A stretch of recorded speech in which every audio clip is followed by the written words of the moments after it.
யார் ஒருவர் மீது இன்னொரு நாடு தாக்கினாலோ அது மற்ற ரெண்டு பேரையும் கட்டுப்படுத்தும். அதாவது பாகிஸ்தானை இந்தியா தாக்கிச்சன்னா மற்ற ரெண்டு பேரையும் தாக்குன மாதிரி தான் கருதணும். சைக்ஸ் அண்ட் பிக்கெட் அக்ரிமெண்ட்டுக்கு அப்புறமா நான் தான் கண்ட்ரோல் பண்ணுறேன் அப்படின்னு இவன் சொல்கிறான். ஸோ அந்த உரசல் நீடிச்சுட்டு இருக்கு. யார் இஸ்லாமிய சமுதாயத்தின் பாதுகாவல்? சவுதி அரேபியா 11 வருஷமா யெமன் கூட சண்டை போட்டுட்டு இருக்காங்க. இன்னும் அந்த சண்டையை ஜெயிச்ச பாடு இல்லை. இது நடுவில் சண்டை போட்டு அடி வாங்குற ஒரு பழக்கம் கொண்ட ஒரே நாடு யாருன்னா பாகிஸ்தான். அவங்க உள்நாட்டு பிரச்சனையிலேருந்து மக்களை திசை திருப்புறதுக்கு ஏதோ ஒரு பேக்ட் போட்டாங்க. ஆமாம், பெரிய ஜெர்மனி, ஜப்பானும், இட்டலி, ஆசை முன்னிருக்கு. இப்போ உள்நாட்டு பிரச்சனை தலைக்கு மிஞ்சிய பிரச்சனை ஓடிட்டு இருக்கு. அதுக்கு ஒரு புது பாலிசி எடுத்துட்டு வர, பாகிஸ்தானை துண்டாடுவதை தவிர்ப்பதற்கு ஆகாணங்களை துண்டாக்குவது. பாகிஸ்தான் தமிழ்நாடு, எங்கள் நாடு தமிழ்நாடு, தமிழ் தேசியம் அப்படின்னு இதுவும் சப்நேஷனலிசம் தான். படப்பிடிச்ச நைட்டில் பறக்க போகிறேன் ஹைட்டில் அப்படின்னு சொல்லிட்டு ஆசை முன்னீர் பாட்டு பாடணும். காசு, பணம், துட்டு, மணி மணி அப்படின்ட்டு 13 ப்ராவின்ஸை உருவாக்கின பிற்பாடு இந்த ப்ராவின்சஸ்க்கு புது கேபிட்டல் கட்டுறேன்னு சொல்லிட்டு அதை கான்ட்ராக்ட் கொடுக்கறது.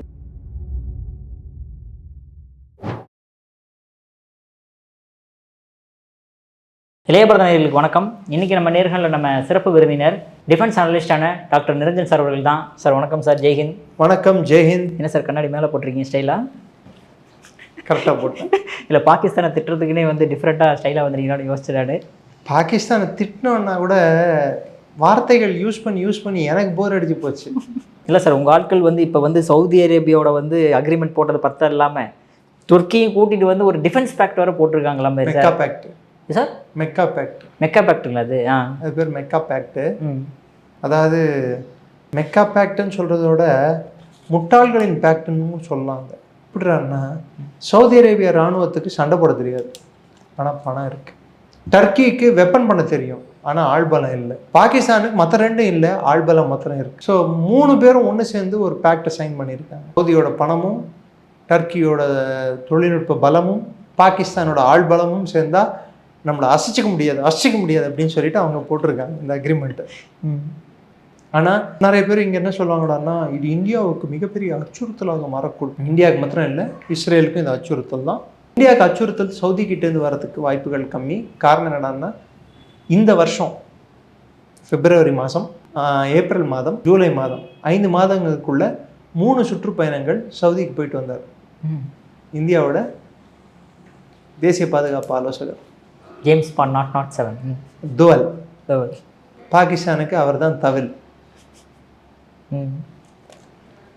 வாசிக்க ஆரம்பிச்சாருன்னா பாகிஸ்தானுக்கு எல்லா தரப்புலாம் அடி தான். அதனால் சவுதியை ஒரு அன்ரிட்டன் இது மாதிரியே அவங்க என்ன சொல்லி ஃபஸ்ட்டு அவங்களோட நேஷனல் செக்யூரிட்டி அட்வைசரை மீட் பண்ணியிருக்காங்க. தேசிய பாதுகாப்பு ஆலோசகர் துவல் போயிட்டு சவுதியோட தேசிய பாதுகாப்பு ஆலோசகரை பார்த்து பேசியிருக்காரு, வெளியுறவுத்துறை அமைச்சரை பார்த்து பேசியிருக்காரு. ஏப்ரலில் நடந்த சந்திப்பில், பிப்ரவரி சந்திப்பில் தேசிய பாதுகாப்பு ஆலோசகரை பார்த்து பேசினார். அதுக்கப்புறம் ஜூலை சந்திப்பில் எம்பிஎஸ்ஸையும் பார்த்துருக்காருன்னு சொல்லப்படுது. எம்பிஎஸ்ஸையும் மீட் பண்ணியிருக்காரு, முகமது பின் சல்மானையும் மீட் பண்ணியிருக்காரு.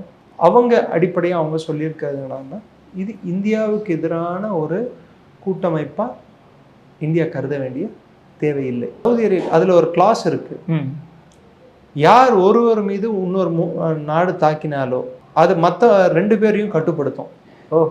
அதாவது பாகிஸ்தானை இந்தியா தாக்கிச்சன்னா மற்ற ரெண்டு பேரையும் தாக்குன மாதிரி தான் கருதணும்.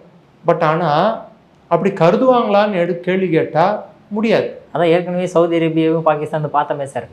ஸோ இப்போ பொறுத்த வரைக்கும், பாகிஸ்தானை பொறுத்த வரைக்கும் அவங்களுக்கு இருக்கிற பெரிய பிரச்சனை என்னன்னா, சவுதி எதுக்கு இவங்க கூட பேக்ட் போட்டிருக்கான். சவுதியை பொறுத்த வரைக்கும் பாகிஸ்தான் ஒரு என்ன சொல்கிறது, இப்போது ஈவெண்ட் மேனேஜ்மெண்ட் கம்பெனி ஷோ நடத்தும் போது பவுன்சர்ஸை கூப்பிட்டு வச்சுப்பாங்க தெரியுங்களா. இந்த அரச குடும்பத்தோட யூனிஃபார்ம்டு பவுன்சர்ஸ் பாகிஸ்தான் இராணுவம், பெரிய பெரிய விஐபி, சினிமா ஆக்டருங்க, இவங்க எல்லாம் போகும்போது கூட ஒரு அள்ள கட்டி போகும் பார்த்தீங்களா, அப்படி வராதிங்க ஒதுங்குன்னு சொல்லிட்டு இந்த வேலையை பாகிஸ்தான் ராணுவம் சவுதி அரேபியா அரசு குடும்பத்துக்கு பார்த்துட்டு இருந்து ஒரு காலத்துல. இப்போ அதையே திரும்பி தொடர போகுது. அப்படி என்ன ஆகும்னா தட்டில் காசு விடாது.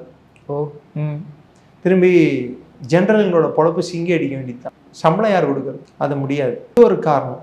ரெண்டாவது, டர்க்கியை பொறுத்த வரைக்கும் பாகிஸ்தானுக்கு பைரக்டர் ட்ரோனு அது இது கொடுத்து வச்சிருக்கு. அந்த ட்ரோனை வந்து அதிகபட்சம் யூஸ் பண்ணக்கூடிய தன்மை, அதை ப்ரொலிஃபரேட் பண்ணக்கூடிய தன்மை பாகிஸ்தானுக்கு இருக்குது. டைரெக்டாக அதை விற்பனை வந்து சவுதிக்கு பண்ண மாட்டாங்க. ஏன்னா சவுதிக்கும் டர்க்கிக்கும் உரசல்கள் இருக்குது. நான் தான் மெக்கா மதீனாவை ஒரு காலத்தில் கண்ட்ரோல் பண்ணவேன்ட்டு டர்க்கி சொல்கிறான். அது முடிஞ்சு போன கதை. சைக்ஸ் அண்ட் பிக்கெட் அக்ரிமெண்ட்டுக்கு அப்புறமா நான் தான் கண்ட்ரோல் பண்ணுறேன் அப்படின்னு இவன் சொல்கிறான். ஸோ அந்த உரசல் வந்து நீடிச்சிட்ருக்கு. யார் வந்து இஸ்லாமிய சமுதாயத்தின் பாதுகாவலன், சன்னி இஸ்லாமின் பாதுகாவலன் யார்? துர்க்கியா, சவுதியா, கத்தாரா, யுஏஇயா என்ற கேள்வி ஒன்று நிலவிட்டுருக்கு. இதில் சவுதி வந்து முதல்ல இந்த கூட்டமைப்பு ஃபார்ம் பண்ணுறதுனால பாகிஸ்தான் எதுக்கு ஒப்புக்கு சப்பாவை எல்லாரும் சேர்த்துப்பாங்களான்னா, ஒன்று அவங்கக்கிட்ட இருக்கிற இராணுவத்துக்கு ஓரளவுக்கு ட்ரெயின்டு ஆர்மி. நான் அந்த ஆர்மியே பலூச்சிஸ்தானில் நங்கே நாச்சுன்னு அமனம் ஆட விட்டானுங்க. அது வேற கதை. அதை விட்டுருங்க. பட் அப்போ மற்றவங்களோட நிலைமை யோசிச்சுப்பாரு. டர்க்கி கடைசியாக சண்டை போட்டது எப்போ தெரியுங்களா? சைப்ரஸ் எதிராக சண்டை போட்டு கேப்சர் பண்ணாங்க. ஓகே, சைப்ரஸ் நாட்டில் ஒரு பகுதி. அது கிட்டத்தட்ட 60 வருஷம் கிட்ட நெருங்கிடுச்சு. சவுதி அரேபியா 11 வருஷமாக யெமன் கூட சண்டை போட்டுட்டு இருக்காங்க. இன்னும் அந்த சண்டையை ஜெயிச்ச பாடு இல்லை. இது நடுவில் அப்பப்போ சண்டை போட்டு அடி வாங்குற பழக்கம் கொண்ட ஒரே நாடு யாருன்னா பாகிஸ்தான். ஸோ அவங்க வெப்பனை யூஸ் பண்ணக்கூடிய தன்மை யாருக்கு இருக்குது, டெஸ்ட் பண்ணக்கூடிய தன்மை யாருக்கு இருக்குது, நல்லதோ கெட்டதோ டெஸ்ட் பண்ணால் வெப்பன் எப்படி இருக்குன்னு தெரிஞ்சுக்க முடியும். அப்போ தான் நெக்ஸ்ட் கட்டத்துக்கு போக முடியும். அது பாகிஸ்தான் தான் பெஸ்ட்டு. ரெண்டாவது, பாகிஸ்தான் இருக்கக்கூடிய ஆக்சிஸ் அரபிக்கடல், கிட்டத்தட்ட அரபிக்கடலோட நுழைவாயில் மாதிரி அது பாகிஸ்தான். இந்த பக்கம் ஈரானோட பார்டரு, அந்த பக்கம் சென்ட்ரல் ஏஷியாவுக்கு ஆப்கானிஸ்தான் ரூட்டுக்கு ஓப்பனிங்கு. ஸோ டர்க்கி வந்து இந்த ரீஜனை டாமினேட் பண்ணணும்னு பார்த்துட்ருக்கு. அதே சமயத்தில் பாகிஸ்தான் வந்து இந்த பக்கம் சவுதியோட பேக்ட் போடுறது மூலமாக அவர் நாளைக்கு ஸ்ட்ரெயிட்ஸ் ஆஃப் ஹார்மோஸில் எந்த பிரச்சனை வந்தாலும் அவர் அதை வந்து அதோட பாதுகாவலன் அப்படின்னு சொல்லிட்டு அவரே பறைசாற்றி கொள்வதற்கு இது யூஸ்ஃபுல்லாக இருக்கும். நினப்போ தான் பொழப்ப கெடுக்குதுன்னு சொல்லுவாங்க. அது மாதிரி இது முனீரோட ஆசை வாஞ்சை. ஆனால் பகல்கள் பலிக்காது. சண்டைன்னு வந்ததுன்னா அந்த அக்ரிமெண்ட்லேயே என்ன சொல்லுறாங்கன்னா, பாகிஸ்தானை யார் அட்டாக் பண்ணாலும் இவங்க வரணும்னு சொல்லிட்டு கன்ஃபார்மாக சொல்கிறேன், எழுதி கொடுக்குறேன், வரமாட்டாங்க. அங்கே இருக்கிற சவுதியில் ஒர்க் பண்ணுற ஒர்க் ஃபோர்ஸ் ஆகட்டும், மற்ற ஒர்க் ஃபோர்ஸ் ஆகட்டும், இந்தியன்ஸ் அதிகம், பாகிஸ்தானிஸோட குவாலிஃபைடு ஒர்க் ஃபோர்ஸ். இதை தொலைச்சிக்க அவன் விருப்பப்படுவான்னா, ரெண்டாவது பிச்சைக்கார நாடுகிட்ட காசை வசூல் பண்ண முடியாது சார். கொடுத்துருக்குற காசு ஏதாவது இப்படி ஏதாவது பண்ணி தான் வசூல் பண்ண முடியும். அதனால தான் 17,000 பாகிஸ்தான் ட்ரூப்ஸையும் 17,000 18,000 ட்ரூப்ஸையும், அதாவது ஏர் டிஃபென்ஸ் கோர் உட்பட, ப்ளஸ் JF-17 பிளேன்ஸையும் எல்லாத்தையும் வந்து 1 squadron JF-17 planes, air defence core plus troops 18,000 பேர்கிட்ட இப்போ சவுதியில் இருக்குது. அது நாளைக்கு அவங்களோட யான்பு போர்ட் மூலமாக போகும்போது யமன் ஏதாவது வழி மறிச்சதுன்னா அப்போ பாகிஸ்தான் இராணுவம் வந்து அதுக்கு தக்க நடவடிக்கை எடுக்கும். அதாவது அவங்க இராணுவம் பண்ண முடியாது, இவங்க பண்ணிவிடுவாங்களாம். பண்ண லட்சணத்தை தான் ஆப்ரேஷன் சிந்தூரில் பார்த்தோமே. 600 ட்ரோன் அமிச்சாங்க. கடைசியில் ஒரே ஒரு மண்குடிசையை தான் போய் அடிச்சுது. அதுலேயும் சேதம் ஒன்றும் இல்லை. சைனாவோட ராக்கெட்டை கொத்தா நம்ம கையில் கொடுத்தாங்க. அதோட மிசைல் கண்ட்ரோல் சிஸ்டம், அதுக்குள்ளே இருக்கிற ஃபியூயல் எல்லாமே நம்மளுக்கு தெரிஞ்சிச்சு. ஸோ இது மாதிரி பாகிஸ்தான் வந்து நம்பி இறங்குறாங்க. இது நாய்வாலை பிடிச்சிட்டு கடலை நீந்துற முயற்சி. இப்போ பட் இதனால இந்தியாவுக்கு ஏதாவது பாதிப்பு இருக்கா சார்? ஏன்னா நம்ம வந்து பாகிஸ்தானோட டர்க்கியோட எவ்வளோ ரிலேஷன்ஷிப் நல்லா தெரியும் சார். ஆனால் சவுதி அரேபியோட நல்ல ரிலேஷன்ஷிப் தானே. சவுதி, அதான் தான் நான் சொன்னேன். சவுதிக்கு வந்து ஆல்ரெடி அஜித் துவல் பல முறை போயிட்டு வந்திருக்காருன்னு ஒரு வார்த்தை சொன்னேன். போன மாதம் ஜூலை மாதம் இந்தியாவோட வெளியுறவுத்துறை அமைச்சர் ஒமன் போயிட்டு வந்தார், UAE போயிட்டு வந்தார், சவுதி போயிட்டு வந்தார், கத்தார் வந்தார், ஈஜிப்டுக்கும் போயிட்டு வந்தார். மொத்த கல்ஃபையும், அந்த அரேபியன் கண்ட்ரிஸ் எல்லாத்தையும் ஒரு சுற்றுப்பயணம் மேற்கொண்டு வந்தார் ஜெய்சங்கர். ஒமன் கூட நம்மளோட டிஃபென்ஸ் ரிலேஷன்ஷிப்பை மேம்படுத்திட்டு இருக்கோம். யுஏஇ கூட ஆல்ரெடி நம்மளோட டிஃபென்ஸ் ரிலேஷன்ஷிப் மேம்பட்டுருக்கு. ஸோ இதுக்கு கவுண்டர்ஸ் நம்ம வந்து தேடிட்டு தான் இருக்கோம். பாகிஸ்தான் அவங்க உள்நாட்டு பிரச்சனையிலேருந்து மக்களை திசை திருப்புறதுக்கு ஏதோ ஒரு பேக்ட் போட்டாங்க. ஆமாம், பெரிய ஜெர்மனி, ஜப்பானும், இட்டலி ஆக்சிஸ் பவர்ஸு, இல்லை யூஎஸ்ஏ, யூகேவும், ரஷ்யாவும் ஆலிட் பவர்ஸு. ஒன்று வெந்தவன், ஒன்று வேகாதவன், ஒன்றுத்துக்கும் உதவாதவன். சவுதி வந்து அந்த மெக்கா மதீனாவை கண்ட்ரோல் பண்ணக்கூடிய அந்த அதிகாரத்தில் இருக்கிறதுனால தான் சவுதிக்கு மரியாதை. ஆயிலும் plus the controllers of holders of holy key to holy mosques, அந்த புனித ஸ்தலங்களின் பாதுகாவலன்ற பேர்லையும் எண்ணெய் வழங்க வச்சுட்டு இருக்காங்கன்ற பேர்லையும் அவங்க வாடிட்டு இருக்காங்க. பாகிஸ்தான் நான் ஒரே இஸ்லாமிய குண்டு வச்சிருக்கேன், இருக்கா இல்லையான்னு உங்களுக்கு தெரியாது, சுட்டுடுவேன் சொல்ற மாதிரி தான் இது. கடைசியாக துப்பாக்கியில் புல்லட் இருக்கான்னு திறந்து பார்த்தா காலி, புல்லட் எம்டி. எனக்கு தோசை தாப்பா சுட தெரியும், ரொட்டி தான் சுட தெரியும். சரியா? அது மாதிரி. நெக்ஸ்ட்டு டர்க்கி எடுத்துக்கிட்டிங்கன்னா, டர்க்கிக்கு வந்து இப்போ ரீசெண்டாக ஈரான் போட்டு அடிச்சது டர்க்கியை. ஈரான் டர்க்கி வாரில் அடித்தப்போ டர்க்கி என்ன பண்ணாங்க? திருப்பி ஈரான் அடிக்க வந்தாங்களா? அடிக்கலையே, சைலண்ட்டாக அமைதி காத்தான். நேட்டோ பவர் தானே அவன், போட்டு அடின்னு அடித்தான்ல ஈரான். அவன் நான் அந்த தரப்பும் இல்லை இந்த தரப்பும் இல்லை, பூனை மேல் மதில் போல, சரி மதில் மேல் பூனை போல. பார்த்தீங்களா, டங்கு ஸ்லிப் ஆகுது. ஆமாம் சார், ஆட்சி இல்லாத போதே இப்படி பேசுறீங்க. நான் யாரங்க சொன்னேன்? இல்லை சார், நான் சொன்ன விடுங்க. நீங்களா நினைச்சா நான் பொறுப்பு இல்லை, நிர்வாகம் பொறுப்பு இல்லை. ஸோ ஆசி முனிருக்கு இப்போ உள்நாட்டு பிரச்சனை வந்து தலைக்கு மிஞ்சிய பிரச்சனை ஓடிட்டு இருக்கு. அதுக்கு ஒரு புது பாலிசி ஒன்று எடுத்துட்டு வர்றாரு. பாகிஸ்தானை துண்டாடுவதை தவிர்ப்பதற்கு மாகாணங்களை துண்டாக்குவது. எப்படி சார்? புரியல, புரிய வைக்கிறேன். 4 ப்ரொவின்ஸ் தான், 4 தான். அந்த 4 இருக்கும்போது ஒவ்வொருத்தனா பிச்சுக்கிட்டு போக பார்க்குறான். இதே பலூச்சிஸ்தானை குவதர் தனி ஸ்டேட்டு, கான் ஆஃப் கலத் தனி ஸ்டேட்டு, நார்த் பலூச்சிஸ்தான் தனி ஸ்டேட், சிந்தில் கராச்சி தனி ஸ்டேட், இல்லை மக்ரான் ஃபுல்லாகவே தனி ஸ்டேட், மக்ரான் கோஸ்ட் ஃபுல்லாக தனி ஸ்டேட், சிந்து நார்த்து சிந்து சவுத் சிந்து ரெண்டும் தனித்தனி ஸ்டேட்டு, சவுத் பஞ்சாப் தனி ஸ்டேட்டு, சென்ட்ரல் பஞ்சாப் தனி ஸ்டேட்டு, நார்த் பஞ்சாப் தனி ஸ்டேட்டு. இது மாதிரி 13-14 சின்ன மாகாணங்களாக பாகிஸ்தானை வந்து உடைச்சிட்டா. அதுக்கு பேர் என்னடான்னா டு ப்ரிவெண்ட் சப்நேஷனலிசம் ஃப்ரம் க்ரோயிங். சப்நேஷனலிஸ்ட் டெண்டன்சிஸை வந்து வளர விடாமல் தடுப்பதற்கு இது மாதிரி புது மாகாணங்களை ஏற்படுத்துவது. சப்நேஷனலிஸ்ட் டெண்டன்சிஸோட அர்த்தம் என்ன தெரியுமா? அடிப்படை மீனிங் பிரிவினைவாதத்தை தடுப்பதற்கு இதெல்லாம் பண்ணுறது. செப்பரேட்டிசம் அது பேர் தான். அதுக்கு அவங்க வச்ச நூதனமான பேர் சப்நேஷனலிசம். தனி தமிழ்நாடு வேணும், தாய் தமிழ்நாடு. இங்கே சில விசிலுட்டா குஞ்சுங்க பேசுது பார்த்தீங்களா, தாய் தமிழ்நாடு அப்படின்னு பேசும். சில மேம்பட்ட மாநாடுகள் நடத்தும் போது அப்போது அந்த வார்த்தைகள் வரும். அதுக்கப்புறம் மேம்படவும் இல்லை, ஜெயிக்கவும் இல்லை, ஆடவும் இல்லை. மானும் ஆடல, மயிலும் ஆடல. அதுக்கப்புறம் ஒன்னோட முடிஞ்சு போச்சு கதை. புரிஞ்சவங்க புரிஞ்சுக்கிட்டோம். ஸோ இது மாதிரி இருக்கும்போது இந்த சப்நேஷனலிசம் அப்படின்றது என்னடான்னா செப்பரேட்டிஸ்ட் ஐடியாலஜி தான் சப்நேஷனலிசம், அதாவது பிரிவினைவாதம். இப்போது காஷ்மீரில் பேசுனா காஷ்மீரியத், காலிஸ்தான்,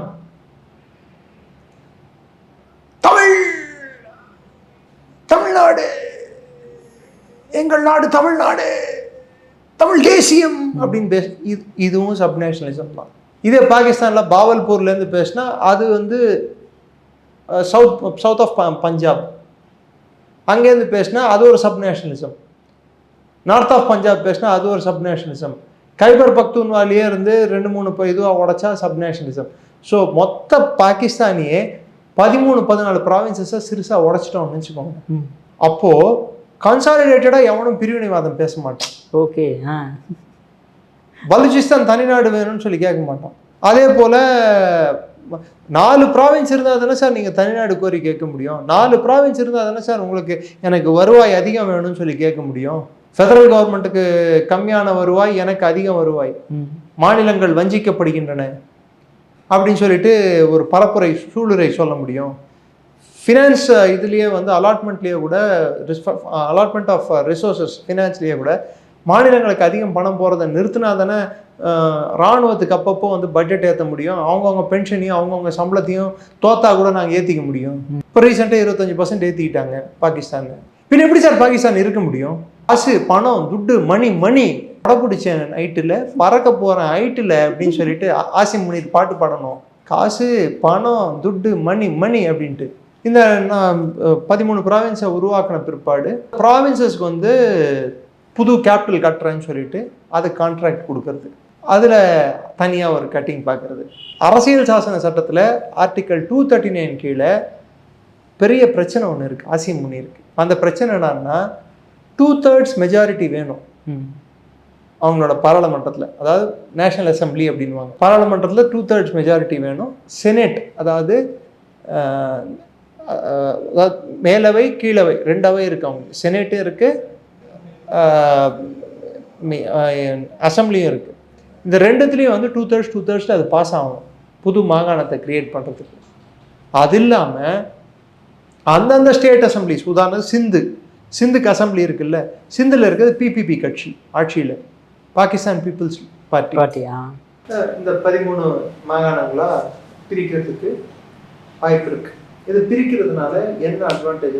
இப்போ நிதி ஒதுக்கீடு இப்படி கேட்டால் தான் எல்லாருக்கும் இதான் சுறுசுறுப்பாக இருக்கும்ன்றதுனால நிதி ஒதுக்கீடு இப்போ 55% மாநிலங்களுக்கு போயிட்டு இருக்கிற நிதி ஒதுக்கீடு குட்டி குட்டியாக உடச்சோன்னு வச்சுக்கோங்க. புதுசாக 13 அப்போ ஒரேடியாக வந்து எனக்கு இவ்வளோ நிதி வேணும்னு சொல்லி கேட்குறவங்க யாரும் இருக்குமா? மாகாண நடுவுலயே சண்டையை மூட்டி விட்டு அதை தீர்த்து வைக்கிறன்ற பேர்ல ராணுவம் வந்து கட்டுப்படுது. ஆனா இங்க பிரச்சனை எங்க வருதுன்னா, அரசியல் சாசன சட்டம் என்ன சொல்லுது? பாகிஸ்தான் அரசியல் சாசன சட்டம் கொஞ்சம் ஆராய்ந்து பார்க்கணும்.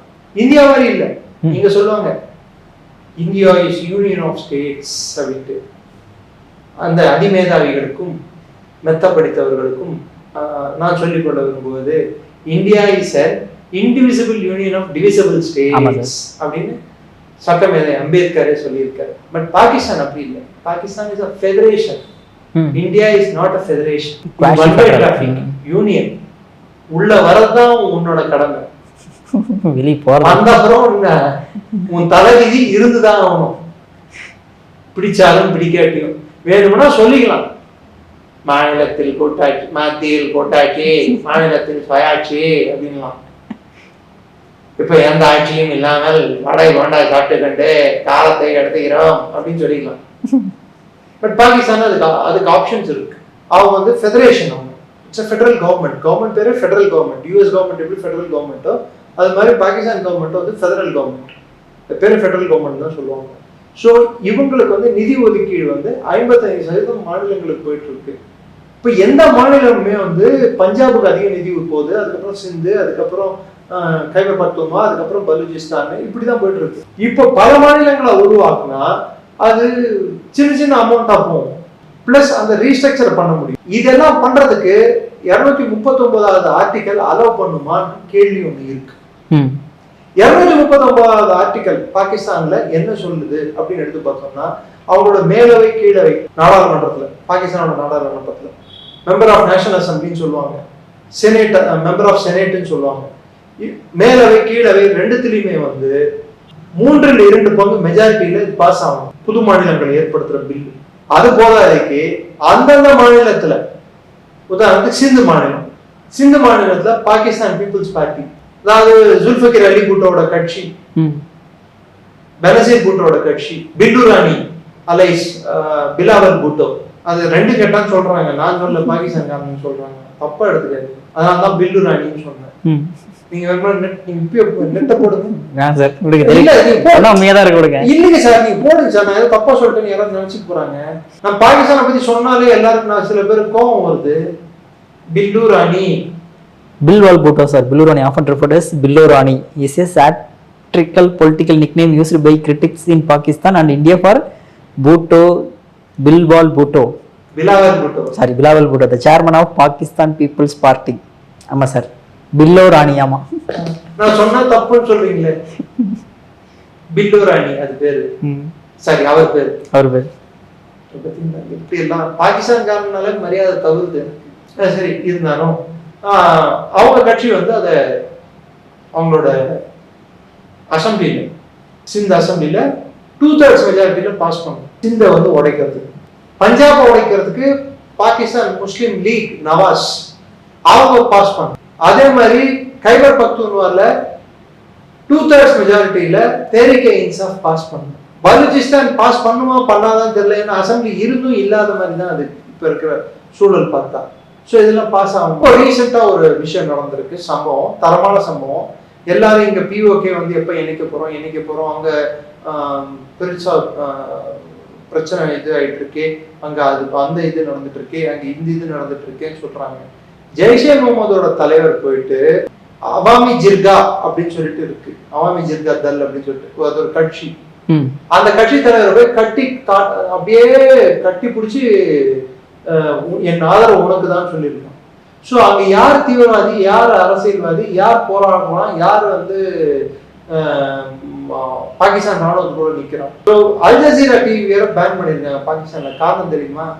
0.5% தான் எலெக்ஷன் ஓட்டிங்கே நடந்திருக்கு, பிஓகேல ஓட்டிங்கே நடக்கல அப்படின்னு அவன் ரிப்போர்ட்டை போட்டு விட்டான். என்ன சார் அவன் சப்போர்ட் காசு வாங்கிட்டு வந்து பாகிஸ்தான் சூனியம் வச்சிருச்சு. அவங்களுக்கு தெரியும் என்ன சவுதி கூட அக்ரிமெண்ட் போட போறான்னு சொல்லிட்டு என்ன பண்ணிட்டான், பிஓகே நடந்தது எலெக்ஷனே இல்ல, 0.5% தான் ஓட்டிங்கே நடந்தது அப்படின்னு போட்டான். அல் ஜசீரா வந்து பாகிஸ்தான் இறையாண்மைக்கு எதிராக சதி செய்கிறது. ஏடா பிஓகே உனக்கு சொந்தம் இல்லை, அதென்ன உன் இறையாண்மை எப்படி வரும்? சொத்துக்கு நீ சொந்தம் கொண்டாடிட்டு இருக்க, அது உன் இறையாண்மையில பகுதியா? இப்போ இருக்கு தங்கநாக கடை இருக்கு, கல்யாண் ஜுவல்லர், அந்த ஜுவல்லர், இந்த ஜுவல்லர்னு சொல்லிட்டு அது இந்திய நிலப்பரப்புல இருக்குன்னு சொல்லிட்டு அந்த தங்கம் எல்லாம் எனக்கு சொந்தம்னு சொல்லிட்டு நான் போயிட்டு கடையில எடுத்துருந்தா இதுதான் பாகிஸ்தான் மென்டாலிட்டின்னு சொல்றது. பக்கத்து வீட்டுக்காரன் சொத்து ஆட்டையை போடுறது, பக்கத்து வீட்டுக்காரன் நிலத்தை பிடிக்க வச்சுக்கிறது, இந்த மென்டாலிட்டி இங்க இருக்கிறது இந்தியாவில இருக்க சில கட்சிகளுக்கும் உண்டு. பாகிஸ்தான்னாலே போங்காட்டம், கள்ளாட்டம், கம்மாத்து வேலை, ஃப்ராடு வேலை, இதெல்லாம் பண்ணா அது பாகிஸ்தான். இவன் பாகிஸ்தான் சேர்ந்தடா அப்படின்னாலே யாரையும் எந்த கட்சியும் நம்ம வந்து தப்பா அது குறை சொல்லி திட்ட வேணாம். அது பாகிஸ்தான் சேர்ந்தடா அப்படின்னாலே முடிஞ்சு போச்சு. ஏன்னா இங்க சில கட்சிகள் வந்து இங்க இருக்கிறவங்களுக்கு ஒரு ஸ்தானமும் அங்க இருக்கிறவங்களுக்கு பாகிஸ்தானமும் கொடுக்கணும்னு சொல்லி ஒரு காலத்துல கோஷம் புரிஞ்சுக்கிறோம்.